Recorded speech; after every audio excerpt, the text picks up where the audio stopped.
Ես ողջունում եմ գործարալիքին միացած մեր բոլոր լսողներին եւ դիտողներին, թե Քինգշապտին է մեր եթերում Թարմ ուղեղով զրույցը, իսկ իմ զրուցակիցը Արևային էներգետիկայի հայկական ասոցիացիայի համահիմնադիր եւ գործադիր տնօրեն Ջուլիետտա Սիմոնյանն է։ Բարև ձեզ Ջուլիետտա ջան, շնորհակալ եմ։ Մոնիկա ջան, ես էլ եմ շնորհակալ։ Արևային էներգետիկայի առհասարակ ոլորտի մասին ենք այսօր խոսելու, ձեր կառույցի մասին ենք խոսելու։ Կառույցը մի քանի ամիս է որ կա, կուզեմ որ սկսենք այնտեղից, թե ինչու որոշեցիք հենց այս պահին ստեղծել, ինչ հարց եք ուզում լուծել սրանով եւ 25 թվականին առհասարակ արևային էներգետիկայի ոլորտը ինչ ձեռքբերումներ ունի եւ ոլորտը Հայաստանում որ փուլում է ու որ մակարդակում է։ Շատ լավ, շնորհակալություն Մոնիկա ջան, գործարար ալիքը մեզ համար բավականին պատվաբեր լսարան ունի այս հնարավորության համար եւ անդրադառնալով հարցին երևի մի փոքր նախապատմություն տամ, թե ինչպես ստեղծվեց ասոցիացիան։ 2022 թվականից Հայաստանում գործում է Zenit հայ-ֆրանսիական կրթական հիմնադրամը, որը Հայաստանում իրականացնում է տեխնոլոգիական կրթություն, այդ թվում նաև 3 մասնագիտություններից մեկը արևային էներգետիկայի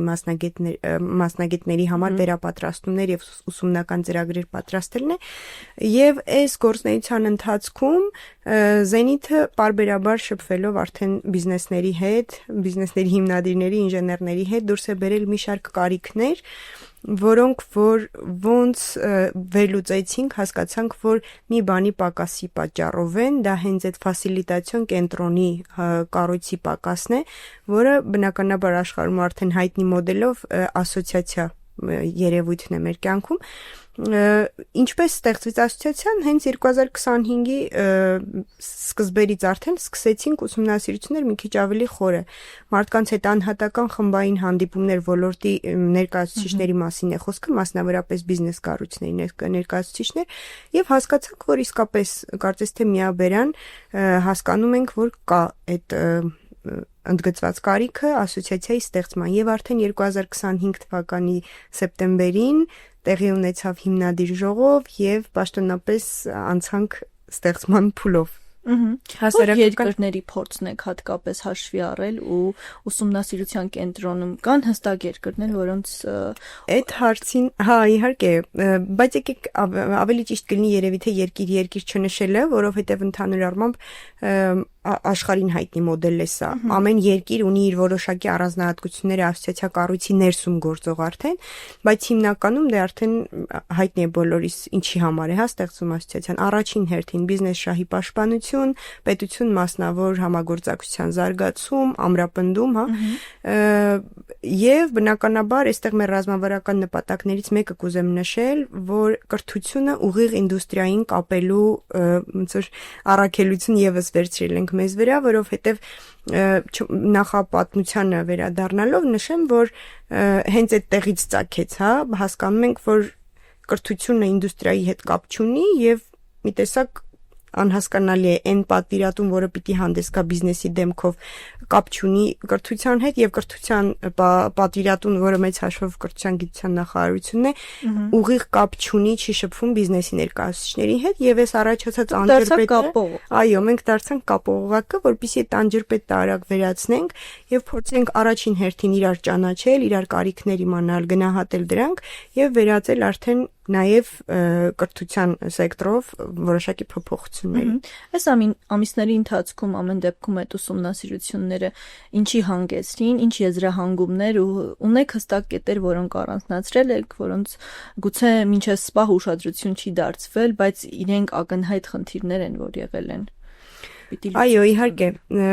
արդեն 10 ավել տարի է Հայաստանի Հանրապետությունում վերականգնվող էներգետիկայի ոլորտը, մասնավորապես արևային էներգետիկան, թափով զարգանում է, ինչը եթե անգլերեն ասենք happy problem, բոլորիս համար, որովհետև այո, զարգացել է ոլորտը, ունենք արդեն կայուն բիզնեսներ, որոնք այս պահին շատերը իրենցից խոշոր հարկատուներ են եւ այլն, բայց կա այն կապի պակասը, որ պետության եւ բիզնեսի միջև կլինի, որպեսզի կարողանա շահառու բոլոր կողմերին առաջին հերթին նստացնել նույն սեղանի շուրջ, որովհետեւ բոլորս ենք երևի թե հասկանում այս պայդրությամբ արևային էներգետիկայի ոլորտում ունենք որոշակի խնդիրներ, սպառում եւ արտադրում եւ սպառում թեմաների մասն է խոսքը, խնդրի շուրջ հավաքվելը այս փուլում մենք ոնց որ ամենաակտիվ գործիք որպես պիտի օգտագործենք, կարողանանք միահամուռ ուժերով հանդես գալ, որպեսզի խնդիրները դառնան մեզ համար ոլորտի այն բացը լրացնել, ինչ որ տարիներ շարունակ մենք զբաղված ենք եղել աշխատանքով, որովհետեւ եռուն շրջան է եղել ու կարծես թե այդ ինստիտուցիոնալ հիմքի պակասը այդպես չի զգացվել, բայց սա շատ լավ շրջան է, որպեսզի կարողանանք մեր բոլորի ուժերը միավորելով դառնանք մի ինստիտուցիոնալ կառույց ասոցիացիայով, որը կկարողանա համակարգել ողջ ոլորտի process-ները։ Մենք խոսեցինք այն մասին, որ դուք մեծ մասամբ այսպես կապող օղակ եք հանդիսանում ներկայացուցիչների ոլորտի եւ կրթական կողմից, այս կողմից, բացի դա, արդյոք ձեզ վրա եք վերցրել նաեւ լոբիստական դերը, նաեւ փորձագիտական դերը, թե միայն այդ օղակելու մասով եք դուք պատասխանատվություն կրում։ Այո, չէ, միայն օղակելը քիչ է, այս փուլում առավել եւս քիչ է, որովհետեւ ասոցիացիայի ներսում հենց այս մասը, ծածկելու համար մենք ասոցիացիայի ներսում որոշեցինք ձևավորել հանձնառու խմբեր մի քանի ուղղություններով, մասնավորապես քաղաքականության մշակման, կրթության վերաբերյալ եւ մնացածի ու մասնագիտական փորձը բերելը, համախմբելը եւ արդեն դա պետության հետ քննարկման օրակարգ դարձնելը եւս իհարկե մեր անելիքներից է այս փուլում։ Նշեմ, որ հենց այդ ֆորմատի օրինակով մենք հունվար ամսին ունեցանք 3 մասնագիտական փակ քննարկումներ ասոցիացիայի կողմից կազմակերպված, որին ընդհանուր առմամբ մասնակցեց 20 բիզնես ընկերություն, անհատ ձեռներեց, հիմնադրամ, ոլորտային, եւ սա մեզ համար կարծում ենք, որ կարեւոր մեկնարկ է ու լավ մեկնարկ է միաժամանակ, որովհետեւ հասանք այն փուլին, որ վերջապես կարողացանք գոնե 20 ընկերության նույն սեղանի, նույն օրակարգով նույն սեղանի շուրջ նստեցնել եւ դուրս բերել այսօրվա խնդիրները, այսօրվա կարիքները, որոնք ամենահրատապը ունեն լուծման կարիք, հետեւաբար առաջին փոքր հաղթանակը կարող ենք ասել, որ արդեն տարել ենք, շարունակում ենք աշխատանքը իհարկե բացառապես մասնագիտական փորձի եւ գիտելիքի հիմքով։ 5 համահիմնադիր է, չէ՞, եղել։ Այդ 5-ը սիմվոլիկ թիվ է, ինչպես է որոշվել եւ ովքեր են։ 5-ը սիմվոլիկ թիվ չի, ի սկզբանե երբ որ նոր էինք սկսել հանդիպումները, քննարկումները բիզնեսների հետ, ունեցել ենք թվով 20+ ընկերությունների հետ անհատական շփումներ, որի ընթացքում ներկայացրել ենք իրավիճակը, բայց այստեղ երևի թե կարիք կա նշելու, որ նախորդ թիվ եղել են ասոցիացիայի ստեղծման, ոլորտային ասոցիացիայի ստեղծման փորձեր, բայց ինչ-ինչ փուլերում միջև վերջ, այո, չի հասունացել իրավիճակը եւ դադար են առել, այո, ու արդեն սա մեր 3-րդ փորձն է փաստացի ոլորտում ասոցիացիա ստեղծելու։ Շատ ընկերություններ կային, որ արդեն գիտեք, փորձել ենք, չի ստացվել, եկեք անցնենք ավելի լավա ուրիշ գործի, բայց երևի թե ես տենց մի քիչ բնդաճակա դուրս եկա ու ամեն դեպքում եկանք հասանք նրան, որ սեպտեմբեր ամսին արդեն ունեցանք 5 ընկերություններ, ովքեր ասացին Okay, արդեն կարող ենք անցնել ոնց որ պաշտոնական կազմավորման ու այս 5 ընկերությունները Volta, Free Energy, Arab Energy, Solar Holding եւ արդեն նախաձեռնող կազմակերպությունը կարելի ասել Zenit Ակադեմիան դարձան այն հիմնադիր կազմը, որով ստեղծվեց ասոցիացիան։ Եվ ինչն է նրանց առավելությունը, այսինքն նրանք ովքեր ձեզ հետ չեն, ովքեր ձեզ հետ են, ինչ առավելություններ ունեն։ Գիտեք, ասոցիացիայի առաքելության ամենակարևոր կետերից մեկը մշակութային մտածելակերպի փոփոխություն ոլորտում մտցնելն է, որովհետև ինչքան էլ հասկանում ենք բիզնես ոլորտի առանձնահատկությունները, միևնույնն է ուզում ենք մրցակցություն եւ այլն, նկատի ունեմ, միևնույնն է շատ կարևորում ենք, որ բոլորս առաջին հերթին գանք են գիտակցության, որ հաղթում են թիմերը, այսինքն մենք բացառապես կարող ենք զարգանալ, առաջ գնալ հիմնարար ձևով, առաջ գնալ, եթե կարողանում ենք միավորվել։ Սա առաջին մշակութային մտածելակերպի փոփոխությունն է, որ ուզում ենք։ Դե մի քանի մտածողները ավելի լավ որոշման ու արդյունքի կարող են հանգեցնել, չէ՞։ Չէ, իհարկե չէ, որովհետև մենք այս պահին ունենք 70 ավել ընկերություններ ոլորտում գործող, եւ դա այն սկզբունք սկզբունքն է, կարող եմ այսպես նշել, որ ամեն ձևով ուզում ենք պահել, որ չստացվի այնպես, որ օրինակ, 5 ընկերություններ արդեն միավորվել են, ստեղծել են ասոցիացիան եւ վերջ, արդեն կարող են սկսել օրինակ, չգիտեմ, պետության հետ բանակցությունները, մյուս ուղղություններով աշխատանքները։ Սա իմ կարծիքով մի փոքր ձևական բնույթ կկրի եւ եթե մենք ասում ենք ոլորտի ձայն, մենք պետք է դրա հետևում իրապես ունենանք առավելագույն թվով մարդկանց, կազմակերպությունների, կրթական հաստատությունների, ֆինանսական կառույցների, այդ թվում նաեւ միջազգային ներգրավվածությունը, որովհետեւ ոլորտը ինքը զարգանում է ոչ մի ուղղությամբ, մի անհատով կամ մի խմբով, 5 հոգանոց կամ 7 հոգանոց։ Այստեղ միավորումը բավականին կարեւոր է։ Իսկ ինչ վերադառնալով երևի թե ձեր բուն հարցին, ինչն է տարբերությունը ասոցիացիայի անդամի եւ ոչ անդամի, այս փուլում աշխատում ենք նրա վրա, որ տարբերությունները գնալով ավելի ակնհայտ կլինեն, ովքեր որ ասոցիացիայում են ինչ առավելություններ ունեն, բայց մասնավորապես նշեմ այն, որ սա պատասխանատվություն է ոլորտի համակարգման process-ում որոշում կայացնելու եւ ես կարծում եմ սա շատ կարեւոր, այսինքն առավել եւս ոլորտում երկարաժամկետ խաղացողների համար սա շատ կարեւոր process է, որին պիտի ուզի ցանկացած բիզնեսի հիմնադիր, գործադիր տնօրեն, մասնակից լինի։ Որ այս ձևաչափը, այս գործիքը ասոցիացիան ավելի լավ տարբերական է պետության հետ աշխատելու համար։ Ոչ թե նաև լավ տարբերակ է, սա ամենալավ տարբերակն է, այո, որովհետև բոլոր կողմերի համար սա շատ օգտակար գործիք է որպես հանդես գալիս։ Եվ կրթության ոլորտից կարող եք նայել եւ բիզնես ոլորտից կարող եք նայել եւ պետության համար առավել եւս, այսինքն դուք ինքներդ կարող եք ձեզ դնել հապետական գործչի տեղը եւ պատկերացնեք, որ երբ որ պարբերաբար ձեզ մոտ անհատական խնդիրներով, օրակարգերով գալիս են բիզնես ներկայացուցիչներ, որքան է տարբերությունը այս process-ի, ինչպիսին է տարբերությունը այս process-ի եւ մի process-ի, որտեղ որ արդեն ոլորտը միավորվել է, իրենք կատարել են բովանդակային հիմնական քննարկումները, եկել են ընդհանուր որոշման, ստեղծել են մի օրակարգ եւ այդ օրակարգն են բերում արդեն պետության հետ քննարկման։ Այսինքն որ կողմից էլ նայենք, սա միանշանակ լավ գործիք է, եթե մենք կարողանանք եւ կարողանում ենք այս փուլում հստակ միավորել ուժերը։ Որն է այս պահին ձեր օրակարգի թիվ 1 հարցը։ Լավ հարց է։ Մի շարք խնդիրներ կան, որոնք իրականում ոլորտի համար այս պահին հրատապ են, բայց առանձնացնելով ոչ թե մեկը, այլ երկուսը, 2 օրակարգային հարց ունենք, որի շուրջ արդեն պատրաստել ենք այն միասնական դիրքորոշումների փաթեթը, որը ձևավորվեց հունվար ամսին կայացրած քննարկումներով։ Դրանցից առաջինը net metering-ից net billing անցումն է, այսինքն անցման բոլոր ռիսկերը, վտանգները այս մասով եւ երկրորդը արդեն կուտակիչային համակարգի ներդրումը, որը տեսնում ենք, որ անկասկած լինելու է, այսինքն հաջորդ փուլով, հաջորդ զարգացման քայլը դա ենք տեսնում ոլորտի համար, բայց դա եւս ունի հստակ կառավարման քաղաքականության մշակման կարիք, բոլոր հնարավոր ռիսկերը հաշվարկելու եւ այդ ամեն ինչի միջից ամենաարդյունավետ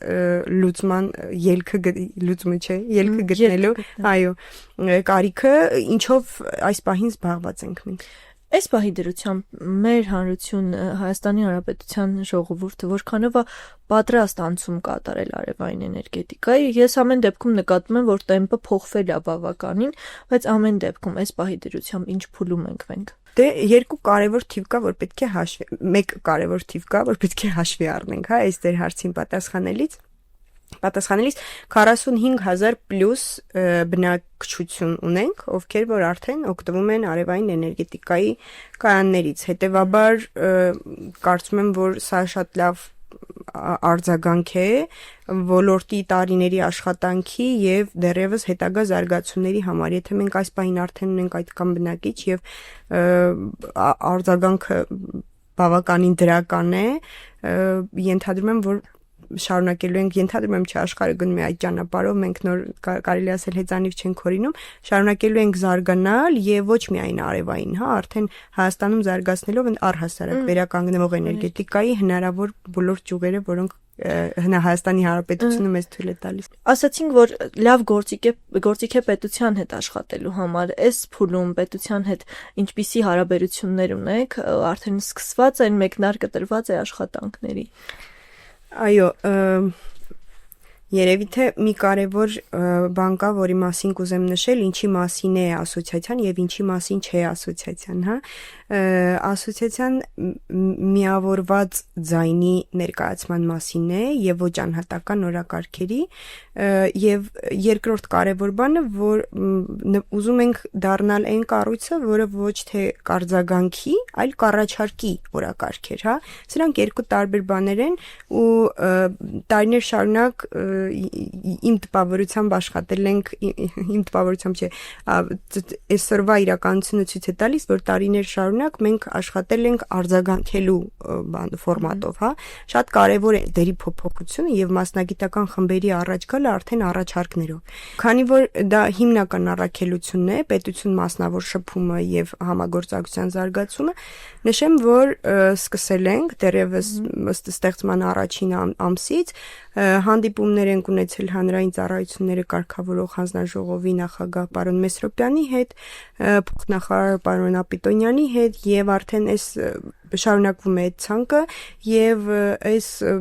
հունվար ամսվա քննարկումների արդյունքում ձևավորված դիրքորոշման փաթեթով արդեն նախատեսում ենք ավելի երկարաժամկետ պետության հետ համագործակցության գործնական քայլերով, հա, նկատի ունեմ քննարկումների ֆորմատի մշակումը։ Ոնց եք տեսնում առհասարակ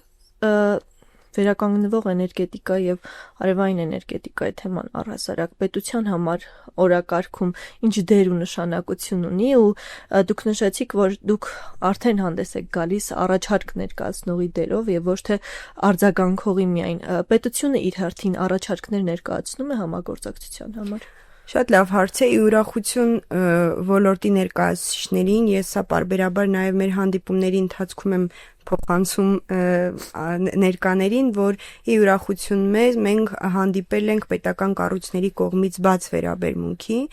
եւ սա արդեն ազդակ է, մնացած ֆակտորները եւս կարող ենք հիմա դիտարկել, բայց արդեն ազդակ է, որ մենք ունենք հնարավորություն համատեղ աշխատանք սկսելու։ Սա արդեն լավ սկիզբ է։ Հետևում եք վստահ եմ լրատվամիջոցներին, ինքներդ էլ գիտեք, որ վերականգնվող էներգետիկան, մասնավորապես արևայինը, այս պահին դիտարկվում է Հայաստանի համար որպես ռազմավարական գերակա ոլորտ եւ հետաքրքրությունը աշխատանքները այս ոլորտով բավականին շատ տարվում են, բայց հենց դա է խնդիրը, որ նաեւ խնդիրներից մեկը, որ ասոցիացիան ենթադրում է, որ պիտի լրացնի նաեւ այս բացը, որ պետության համար դառնա լավագույն գործիք կիրառելու ոլորտը հիմնովին եւ համակարգված զարգացնելու գործում։ Այ ոլորտը զարգանում է, այստեղ շատ կարևոր է տարբեր ոլորտներով եթե գնանք միշտ մասնագետների ու գործից գլուխ հանողների խնդիրը առաջանում։ Ձեր ոլորտում ոնց է, քանի որ երկար ժամանակ է արդեն ուսումնասիրում եք, այս թողուբոհի մեջ եք, արդյոք մասնագետների խնդիր առաջանում է, որ ուղղություններով, թե ամեն դեպքում կրթությունը այդ մասով իր ամբողջ անելիքը արել է, թե դուք փորձում եք նաև այդ մասով էլ ավելի մեծ պատասխանատվություն կրել։ Կրթության մասով սկսեմ այդտեղից, որ ոնց որ այս պայդրությամբ մեր երկրում ունեցած տեխնոլոգիական կրթական հաստատությունները, դրանք միջին մասնագիտական պետական քոլեջներն են, այս պայդրությամբ բավականին կտրված են ինդուստրիայից։ Սա ռեալ խնդիր է, այսինքն լսարանի ներսում սովորողը տեսական աշխատանքով ուսումնասիրում է,